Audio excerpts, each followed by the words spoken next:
I'm Rob Licuria, senior editor at Gold Derby, here with Emmy winner Bear McCreary, composer on The Lord of the Rings, The Rings of Power.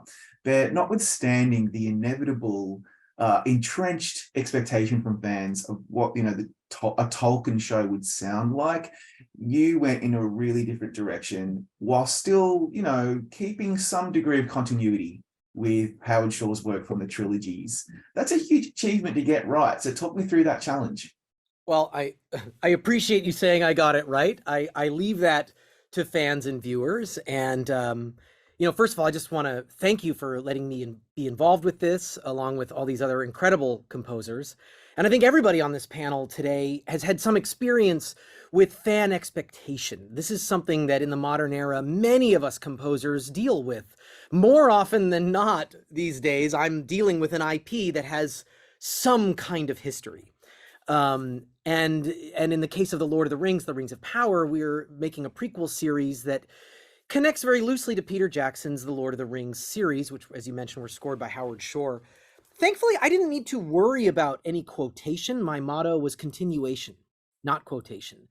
Ultimately, we have Howard Shore involved in our show, who created this beautiful main title theme that actually kind of bridges the gap between his scores and mine. And I felt like that gave me some liberty to explore new colors. But most importantly, this is a different time period in the Lord of the Rings universe. This story that we're telling in the Rings of Power was covered in the Peter Jackson films in the first 7 minutes of the Fellowship of the Ring. So imagine getting that story, 7 minutes, spread out over truly 40 hours. So I knew I needed to bring in some new colors. I knew I needed to write new themes. We have new characters. We even have factions and realms and races that were not in those movies. So not only did I have the freedom to create something new, I really had to. My only goal was to make sure that one day, when fans watch all of our show and then go right into the Hobbit trilogy and the Lord of the Rings trilogy, they feel a sense of continuity. That was important to me. I want that as a fan.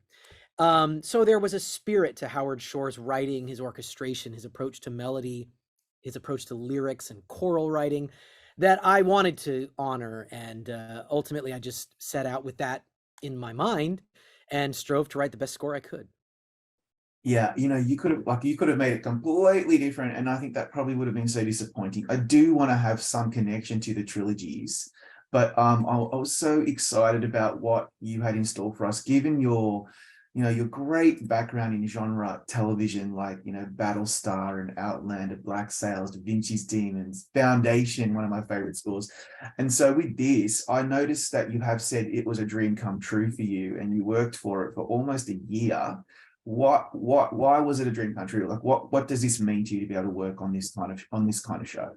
To me, The Lord of the Rings is the godfather of fantasy. It is where so many of the tropes come from. It's the literature through which many fans discover the genre. It's how I discovered the genre as a very little kid, watching the animated Hobbit movies, getting to the books, and then realizing that there's this whole world there that starts to exist in your mind. It's a dream come true because, in a way, it's the ultimate fantasy environment. And I always wanted to contribute to it. And when the movies came out, the Peter Jackson movies, they brought it to life in a way that I hate to admit was even better than my childhood imagination. So in a way, like, you have the books to live up to, you have the movies to live up to, but ultimately to me it was this liberation. I just felt so free to explore and ultimately write all these character themes. I mean, that's what I love about genre writing in general, is that you need character themes and you need strong sonic identities to suspend your disbelief, to believe that you're in the mines of Moria, you're in Rivendell, you're in Valinor. You have to work a little harder to bring people along. Howard Shore did that beautifully in the films, and I felt that my thematic writing on the Rings of Power was a chance to really embrace melody the way that you can in other genres, but fantasy especially gives you freedom to dive in and write so many melodies. That's really my idea of a good time as a composer. I totally hear you. I want to talk about some of those themes, do a bit of a deep dive. There's so many to choose from, so I thought I'd just pick my favorite selfishly. Like no surprise, but the Galadriel theme is so luscious. It wavers through strings and horns and choral notes, and it slowly builds to this really heroic crescendo before it then ends with this contemplative denouement. Like, talk me through that. It's a beautiful theme. Well, thank you. Galadriel's theme was a challenge because I wanted to create something heroic and noble, but also present an underbelly of torment. She's driven by an obsession to find Sauron when we meet her. Even when we meet her in Peter Jackson's Fellowship of the Ring or the books, there's an energy there. She is not just a peaceful, wise character like Elrond. There's a fire right under the surface that Frodo discovered. So I wanted to create something musical that had that in place. Ultimately, I had to write 17 themes for the Rings of Power's first season, which is absurd because each of them really was almost like a song from a musical or like something from an opera. Each one had a form. There was an A section, a B section, an ostinato, a development, an outro. And I wrote this hour of music before I even started. And the thing about the Galadriel theme is that every theme has a different interval at the beginning. I wanted to make sure in 2 notes you could identify which theme you're listening to. Of course, 3, 4, 5 notes helps. The color helps, what instrument it's playing in. But I wanted to make sure the first notes had a very distinct interval. So every character got a different interval, and with, sort of essentially 12 notes to choose from, and you can start going up or start going down.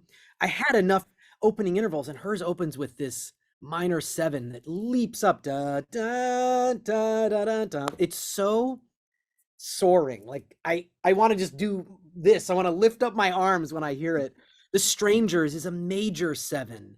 Nori gets that perfect 5th, that almost heroic but very clear perfect 5th. Sauron has, smaller diminished intervals. I really had to map this all out to make sure I didn't repeat myself, because writing 17 different themes alone is a huge challenge. The fact that any of them end up memorable or good is almost like a miracle.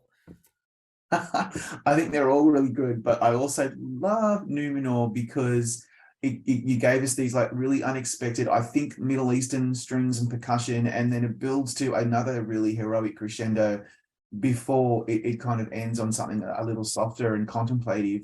Talk me through that one, because it was hard for me to understand what instruments they were. Thank you. I take that as a huge compliment. There are a lot of Middle Eastern instruments. The melody is performed by an Armenian duduk, an Turkish yaili tambur, and a solo cello mixed together. And so the subtle blend between these very similar colors distorts, and they mask each other. They don't sound like what they are. You have Middle Eastern frame drums and changs and metallic percussion and sort of tambourine like drums. All of this is off palette for Lord of the Rings. All of this is these are colors that Howard Shore didn't typically use. And the reason I did this is that Numenor is a society that we do not experience in the Peter Jackson movies. We experience them in the Rings of Power. So I wanted to acclimate Tolkien fans to this new color.